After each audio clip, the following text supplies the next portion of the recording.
In this episode, the 2024 BMW M3 CS. We say our goodbyes to the Mclaren 720S and Chevy's brand new Corvette race car. Welcome to episode 170 of the We Are Auto Show. What's up, Derek? Mr. Mclaren, how have you been? I have been good and tired, and a little bit of a hoarse voice coming back from Sebring and some Daytona, and some sore feet. We are recording this post the day after we got back from the Rolex 24, which, if you want to listen to what happened there, listen to the next episode. It'll come out on Friday. We'll talk about that race in detail. Yes, we will recap our Rolex experience. Yes. But shall we get on to some news? I suppose we should. What do we got? Let's get on to some news of my future brethren, the BMW crowd. Oh, brother. Yes, so whilst you and I were at the Rolex, there's always like that fan fest area, right, where manufacturers bring out some of their latest and greatest. Well, BMW happened to bring out one of their latest and greatest, and it was actually about the car we're about to talk about, which is the new 2024 BMW M3 CS. And CS stands for Competition Sport. All right. So, yeah. What? Tell me the juicy details about the CS. I shall. So, we had an M3 CS and an M4 CS of the previous gen, the F80 and F82. And I think it was maybe my favorite modern M3, the previous F80 M3 CS. The regular M3 just kind of was fine. But the M3 CS it makes everything a bit better. Competition sport. That's literally what it stands for. Yes. Competition? Yeah, competition sport. Meaning it's harder, it's faster, it's rawer, it's just more. And you and I actually saw that at the Rolex when we were walking around it, looking at it and kind of poking it and prodding it and kind of thinking, It definitely seems like way more hot than a regular M3. I was a fan. I was a fan when I wasn't looking at the front of it, but yes. I was a fan of the second half. Correct. I was a fan of like the view from like the rear three-quarter view. That is fantastic. But then you go just a little bit further and it's ruined with the grille. But I will not stay on the grill for too much longer because we need to talk about some actual numbers here. All right. So this M3 CS is the standard G80 M3 competition. Well, M3 and then the competition cranked up. Now, they haven't actually changed the hardware of the engine, but the software has been changed. So it produces more boost than the regular M3. Okay. Yeah, so the standard M3 competition, which makes roughly 503 horsepower, and the regular M3, which is 473 horsepower. The CS makes 543 horsepower. So almost 80 horsepower-ish, somewhere in there? Yeah, almost 550 horsepower. That's a lot. Out of a four-door family sedan. And it's a proper family sedan. Yeah. You could fit 5 people in here. You could fit 4 very comfortably. 5 would be a little tight in the back, but you could do it. That is almost a 550 horsepower family sedan. Yeah. It's got the same 3-liter twin-turbo straight 6, but they cranked the boost up to 30.5 PSI in the CS. Wow. In the competition, it's 24.7 PSI. Oh, so they've cranked that boost up quite a bit. Okay. Yeah, it keeps the same amount of torque, 479 pound-feet of torque, so it keeps the same torques. But this thing's got some oomph behind it. Interesting that they can boost the horsepower but keep the torque. Usually those are somewhat correlated. That's interesting. Agree, yeah. Huh. So apparently there's also some technology that has been derived and come out of the M4 GT3 race car that you and I just saw, like the Turner Motorsports, the Mac, like that, the really BOP to death race car. But yeah, apparently this car is pretty wild. Some of the stuff that's come from the race car or derived from it, I should say, is cooling system, which it was made to handle more power, but also the cooling system was actually made to handle track use. Good. So they want you to take this car on track. This could be a very fun drive to the racetrack, swap the tires, drive around the racetrack, swap the tires back, drive back home. Oh, 100%. You could even not even swap the tires, but you probably want to be at a racetrack. This seems like a very fun single day track day event that you don't have to trailer the car to. Mm-hmm. Just take it and drive it around the racetrack. Yeah. So not only have they built the boost up, they've made the cooling system much more hefty for track day use, but they've also taken the engine mounts and stiffened them to give you a way more rigid kind of driver-car connection. Solid. It's fantastic. Yeah, usually a very good thing. Quick note, look at these carbon buckets. These seats. Ooh. Those look comfortable. Comfortable is not what I'd call them. No. Light is what I would call them. And probably very stiff. Yes. Which is what you want in a competition vehicle. Yeah, I mean, those look, you can actually reach through them. Yes. So that way, when you're going into a corner, your rear seat passenger can actually reach through, give you a hug, so you stay securely fastened to your seat. Is that who is reaching through? Well, of course. Okay. Or you can hire some small people to be giving you a back massage while you're driving along. I see slots for a 5-point harness here, is what I see. Well, that could be making sense as well, but I'm envisioning them for small hands giving a massage. Okay. The track day massage. I don't know what fantasy land you're living in. A weird one, all right? Yeah. A really, really weird one. Yeah. But they do look like they might very well fit 5-point harnesses very well with the carbon penis tray. Yeah, still don't understand why that's a thing, but anyway. Yeah, it's just odd. That's like so perfectly placed just for male junk. It's kind of weird. It is weird. So this car does come only with an 8-speed auto, though. But really? Well, hold on a second now. You buy the hottest track day version of any sports car now. What do you have to get?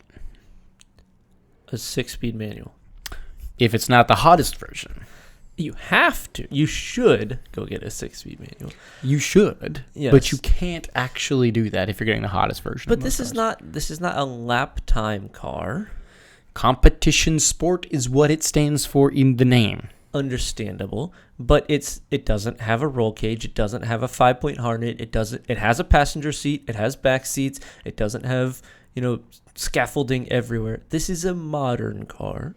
You could totally have a manual in this, and it would be perfect. But BMW will not allow that. No, neither will Porsche. Neither will most of the new brands for some reason.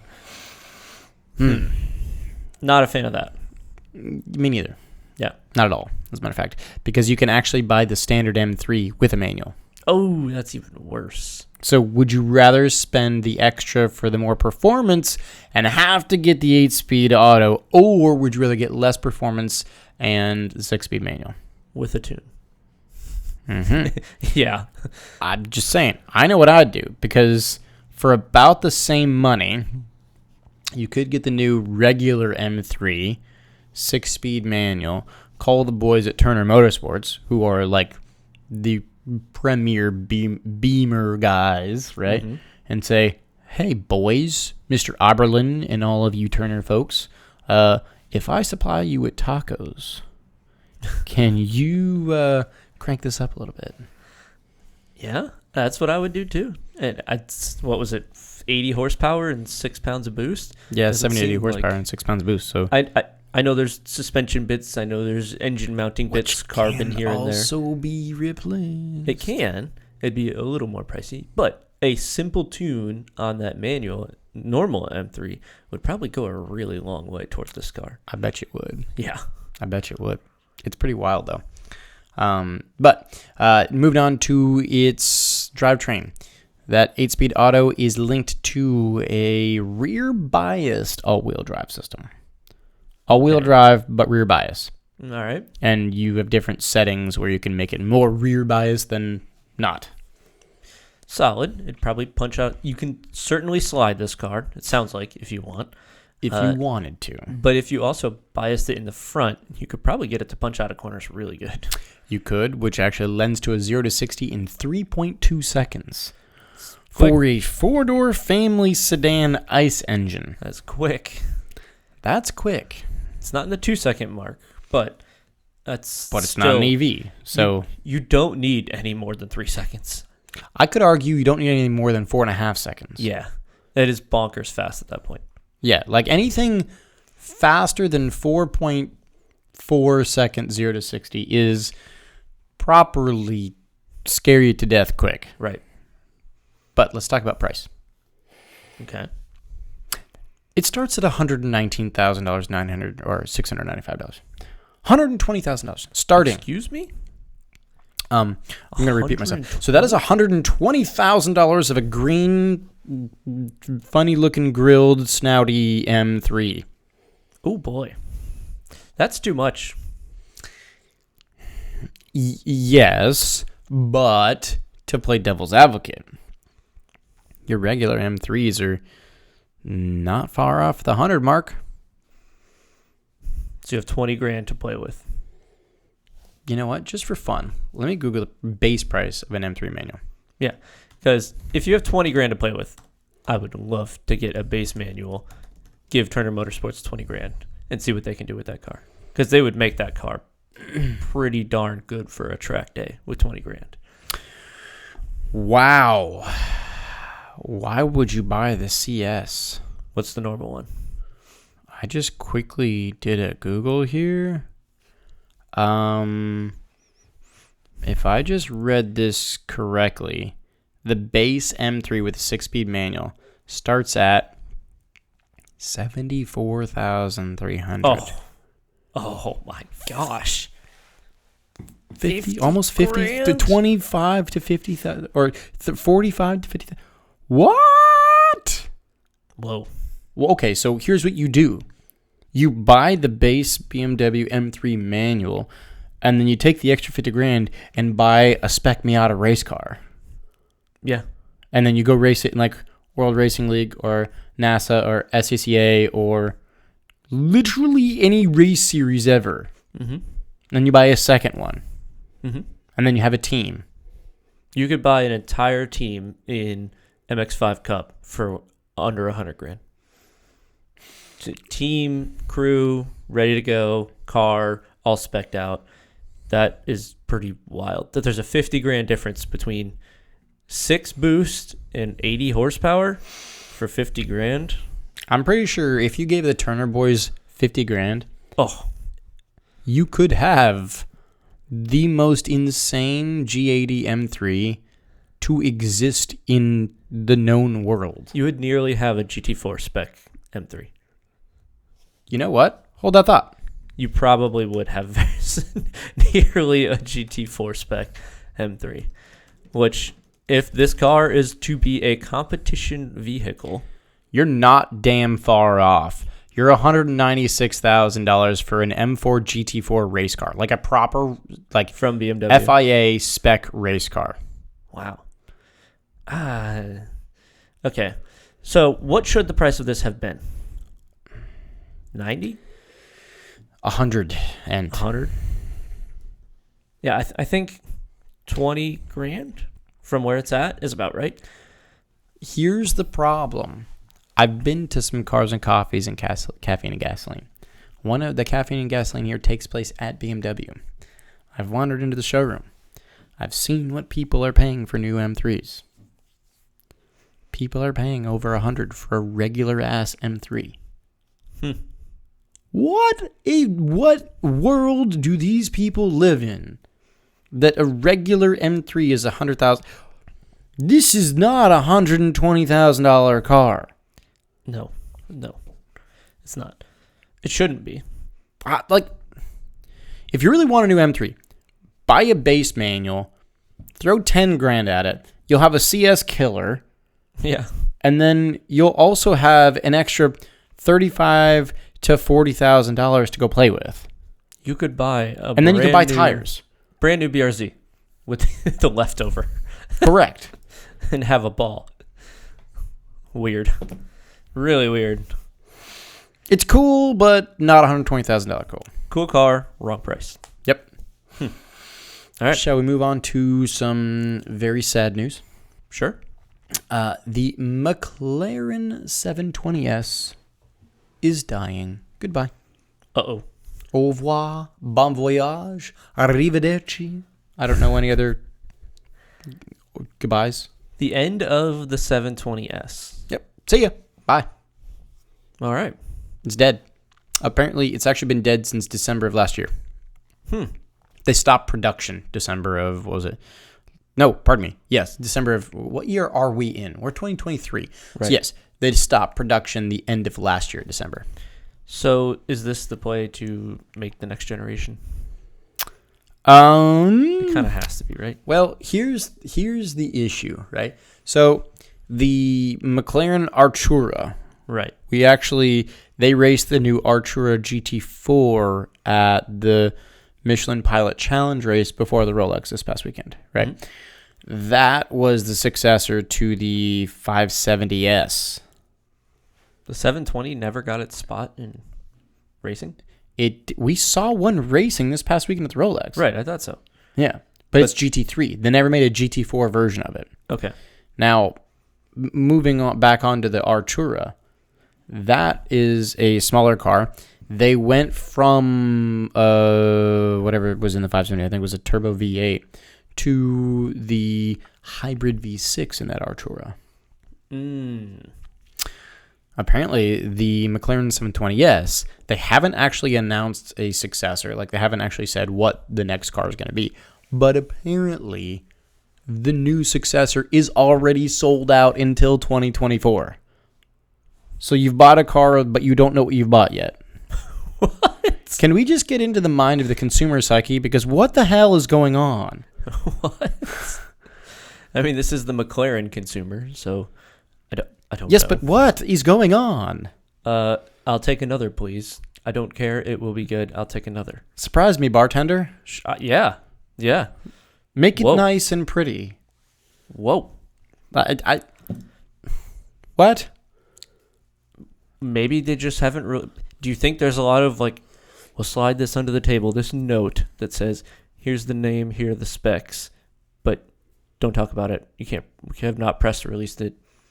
NDA, sign on the dotted line. I don't know. Give us $100,000 for a down payment. I don't know. I don't know. Have you ever heard of a manufacturer doing that? I've heard of pre-ordering things that are not out yet, but usually you've at least seen a picture. You've heard of it. Or known of a spec or two, like a couple numbers. What color is it? Sure, anything. Sold out. It's sold out. A car that doesn't exist yet is sold out. What the heck? I mean, are they taking notes from Aptera? I don't know. I don't get it. All right. Which is crazy because we've seen, or we see 720s everywhere here. Everywhere. I swear to God, I see a 720S, I think, daily at this point now. Yeah. I mean, they're beautiful. They're great. Right. Hot take, though. I think a 720S actually looks best in black. Not the orange? No, here's why. Because it's eyes. Because it's blend got the dark, sunken-in eye. It looks like it's got a black eye. I can see that. It looks like someone just went like, boom, boom. And it gave black eyes. I can see that. But apparently, yeah. So the 720S was released, 5 years ago? It succeeded the 650S. Really, that long ago? Wow. I guess it is, yeah. That's getting a bit old then. Huh. So Does it look old? I would say no, but the MP412C does look pretty old at this point. The MP4-12C does look quite old, yes. I don't think that the 720S looks old yet. I don't think it looks old at all. No. I think it actually still looks quite young. It's aged very well, in my opinion. I would agree. And I think it has everything to do with the lack of side air vents. You think so? I think that's a big part of it because it's just got this timeless shape. I think that's a major part, is that lack of side air vent. It just doesn't have a giant gaping side air vent that makes it. I don't know.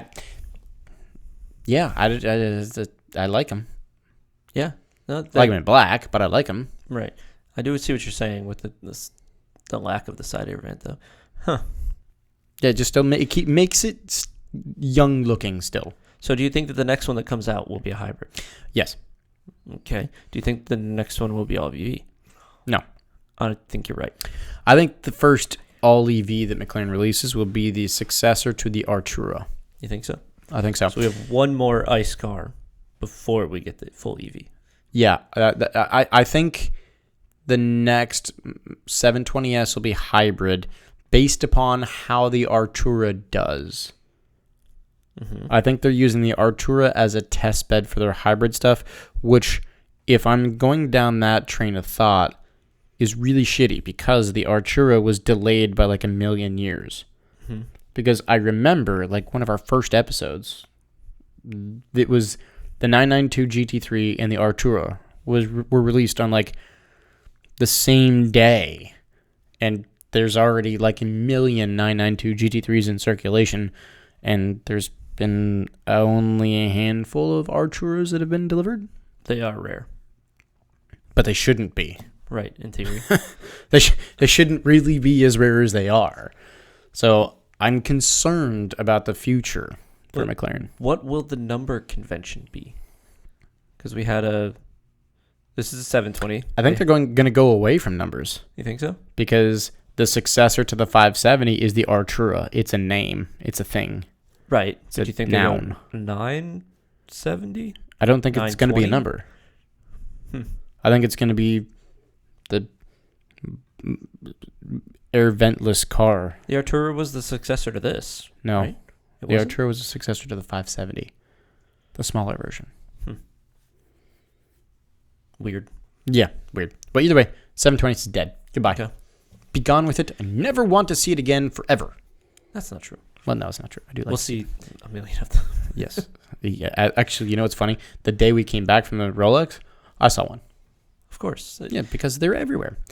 If you go to the local grocery market, you have 50-50 chance of seeing one. More than that. It's that high. Around where we live? Yes. Oh, yeah. All right. You want to move on? Yeah. Let's move on to a race car that's being built from a regular car that was actually built from a race car that was a regular car at the same time. A Corvette. Okay. Yeah. So this is going to be news that you and I are very interested in. This could kind of slot between car news and racing news, because it kind of is a little bit of both. Okay. Because Chevy Corvette, you and I have known it in the racing world for racing factory-based race teams. Right. Right? So the actual Corvette team. Now that all the factory GT cars, or Grand Touring cars, I should say, have pretty much been eliminated from competition, there has been one lone factory-based car left, and that was the Corvette C8R. Right. That is getting killed off this year and is since being replaced with the Z06 GT3R. Okay. I'm following.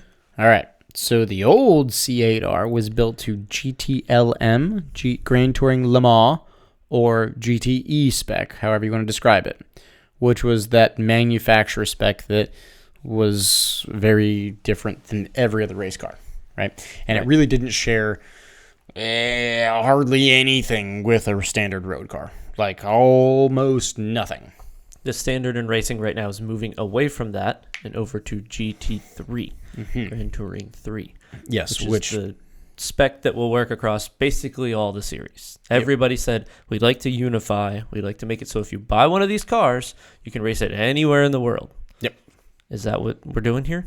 Pretty well, yeah, as a matter of fact. Yep. So, crazy to know that the Z06 GT3R, this car is sharing a lot more in common with the road car than a lot of us think. Ah. Yeah, so this is how it slots into the standard car news here. Because the engine that's in the regular Z06, the C8 Z06 that has been starting to get delivered to customers now. We've seen many on the road. That was actually developed from the engine in the C8R that we just watched at the Rolex. In the race car. I did not realize that the engine was truly derived and developed from the race car. That is the point of racing at Le Mans and Daytona and the big endurance series. It is to be a test bed for a manufacturer to come up with new technologies. Mm-hmm. And that's what this has done. Yeah, I didn't realize that the race car engine and the actual road car engine shared more than 70%. Perfect. That's great. I didn't realize that. Honestly, put it to 90. Put it to 100%. Because there are some race cars that actually, you don't touch the engine. Yeah, such as? In Mazda MX-5 Cup, they take the engine out of the car, they seal it, they put it off to the side. They put the roll cage, the fire extinguishers, all the racing bits in, and then they take the engine and they put it back in. They don't open the engine. In GR Cup, which is the GT86/BRZ race car, they don't touch the engine. They just do one tune. That's it. Engine is completely bone stock. Yep. There's a bunch of series out there that are like that. I really like when they do that. Yes, I think it's amazing. But taking this even further, so the Z06 GT3R is taking an actual Z06 chassis off of the Corvette assembly line. Wow. They're taking that, yoinking it, and fitting it to a race car. And what they're doing is they're giving it to Pratt & Miller to beef up the double wishbone suspension in it, which they take the double wishbone suspension that was in the regular C8 Z06 and make it race-worthy. Okay. Right? Meaning it can handle 12 hours of Sebring bumps. Right. But also, they do that so that you can use it across those different series. So that you can do the same tweaks at different races in different parts of the world. Now, big opportunity here for race enthusiasts.